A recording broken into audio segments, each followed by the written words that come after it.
אוקיי, אז בוקר טוב לכולם. So good morning everyone. בוקר טוב לראות אולם מלא אחרי שנתיים. It's beautiful to see a full hall after 2 years. אז הבוקר אנחנו בפרשת כי תישא. So this morning it's the portion that is called כי תישא.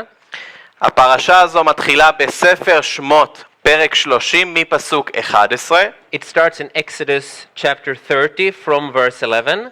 ומסתיימת בסוף פרק 34. And it ends at the end of chapter 34. בגדול, ממש בגדול, מה יש לנו בפרשה? In very general terms, what do we have in this week's portion? יש לנו הוראות שקשורות למשכן. We have instructions about the tabernacle. יש לנו את הפרשה של עגל הזהב. We have the story of the golden calf. ויש לנו את חידוש הברית בין אלוהים לעם ישראל. And we have the renewal of the covenant between God and the people of Israel. ובפעמים הקודמות שנגענו בפרשה התמקדנו בזה, היום דווקא ניקח משהו אחר. And in previous years when we have talked about this portion, we have been focusing on the renewal and on the golden calf, but today I wanted to take something different. וניגע בשתי נקודות הבוקר. And we're going to touch two specific points. ובנימה אישית זה פשוט מתאים, אז אני מקדיש את החלק הראשון לנעמי שעומדת להתאבל עוד כמה דקות. And on a personal level, I'm going to dedicate the first point to Naomi, who is going to be baptized here in a few minutes. אז בוא נקרא בפרק 30 מפסוק 17 עד 21. So let's read in Exodus chapter 30 verses 17 to 21. וידבר אדוני אל משה לאמור, ועשית כיור נחושת, וחנו נחושת לרחצה, ונתת אותו בין אוהל מועד ובין המזבח, ונתת שם מים. ורחצו אהרון ובניו ממנו, את ידיהם ואת רגליהם. בבואם אל אוהל מועד ירחצו מים, ולא ימותו, או בגישתם אל המזבח לשרת להקטיר, אישה לאדוני. ורחצו ידיהם ורגליהם ולא ימותו, והייתה להם חוק עולם לו ולזרעו לדורותם. The Lord spoke to Moses saying, You shall also make a laver of bronze with its base of bronze for washing, and you should put it between the tent of meeting and the altar, and you shall put water in it. Aaron and his sons shall wash their hands and their feet from it. When they enter the tent of meeting, they shall wash with water so that they will not die. Or when they approach the altar to minister by offering up in smoke a fire sacrifice to the Lord. So they shall wash their hands and their feet so that they will not die. And it shall be a perpetual statute for them, for Aaron and his descendants throughout their generations. אז אהרון ובניו הכהנים היו צריכים לרחוץ את הידיים והרגליים שלהם במים שבכיור הנחושת במשכן, לפני שהם ניגשים לאוהל מועד, לפני שהם ניגשים להקריב את קורבנות במסגרת השירות שלהם ככהנים. So Aaron and his sons, they were to wash their hands and their feet in this copper laver, it's called in English, this pool of water, and they had to do that before they go to the tent of meeting, before they do the sacrifices, in order that they will not die. ומבחינה סמלית אפשר להגיד שזה סוג של סעודת האדון במשכן. And in a symbolic way you can say that this is sort of like a communion at the tabernacle. המים הם סמליים. לפני שאתה בא לנוכחות אלוהים, תבדוק, אתה נקי. The water is symbolic. Before you come into the presence of the Lord, check that you are pure, that you are clean. וזה אותו דבר גם אלינו. And it's the same for us. לפני שאנחנו באים לאלוהים בתפילות, בהודיה, בבקשות, לפני שאנחנו באים לנוכחות אלוהים, אנחנו צריכים לבדוק את חיינו ואת ליבנו. It's the same with us. Before we come before God to worship, to thank Him, to praise Him, to ask Him for things, before we do any of those, we need to check ourselves. Am I in a good place with the Lord? לפני שאנחנו באים לשירות אלוהים, בין אם זה בקהילה, בין אם זה ללמד את הילדים בבית, בין אם זה לספר לאנשים על האדון בעבודה, כן? זה יכול להיות הרבה דברים. אנחנו חייבים לרחוץ את ידינו ורגלינו מבחינה סמלית. And before we do any kind of service for God, whether it's in the congregation or if it's telling other people about Jesus or raising our kids, before we do any kind of service for Him, we first of all need to wash our hands and feet symbolically. We need to make sure that we are clean before God. ואם יש חטא פתוח, אם יש משהו טמא, אם יש ריב, אם יש חוסר סליחה עם מישהו, לבוא ולהתוודות על החטא בדם ישוע. And if we have any kind of open sin, if we have something unforgiven, anything that is unresolved, we have to solve it before the Lord before we can go forward. אז זו הנקודה הראשונה. So that's the first point. והנקודה השנייה קשורה למה שנקרא שמן המשחה. And the second point is about the anointment oil.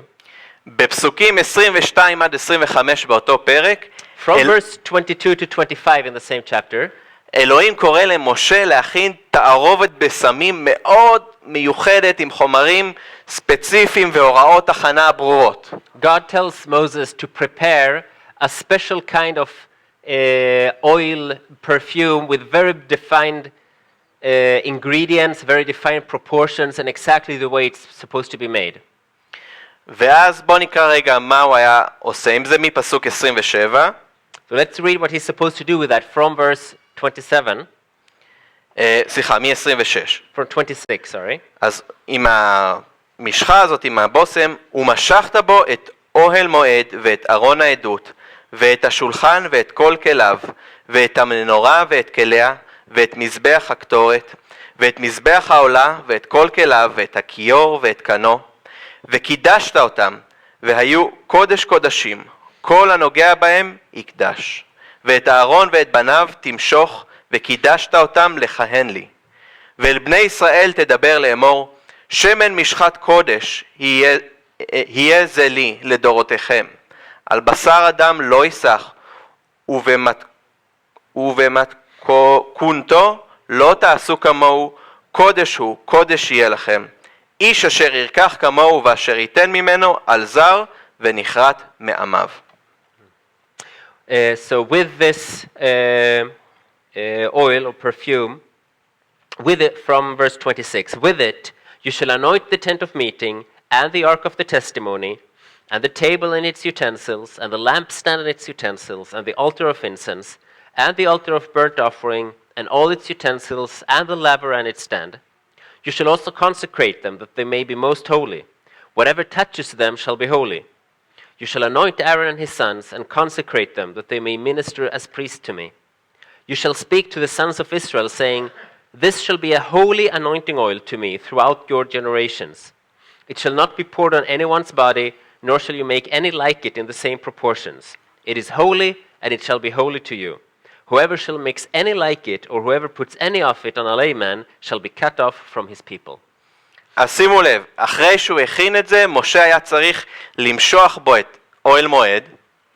So after he prepared it, he had to use it to anoint the tent of meeting, ארון העדות, the ark of the testimony, את השולחן, the table, המנורה, the menorah, the lampstand, המזבח, the altar of incense, את הכיור, the laver, ובסוף גם את אהרון ואת הבנים שלו, את הכהנים עצמם. and in the end also Aaron himself and his sons, they should be also anointed themselves. וזהו, אסור להשתמש בדבר הזה לשום דבר אחר או לשום מישהו אחר, עד כדי כך האזהרה שיש עונש מוות. And that's it. You were not allowed to use this for anything else besides these holy things. It was such a severe restriction that it was even threatened with death threat here, that with a death sentence if you used it for anything else.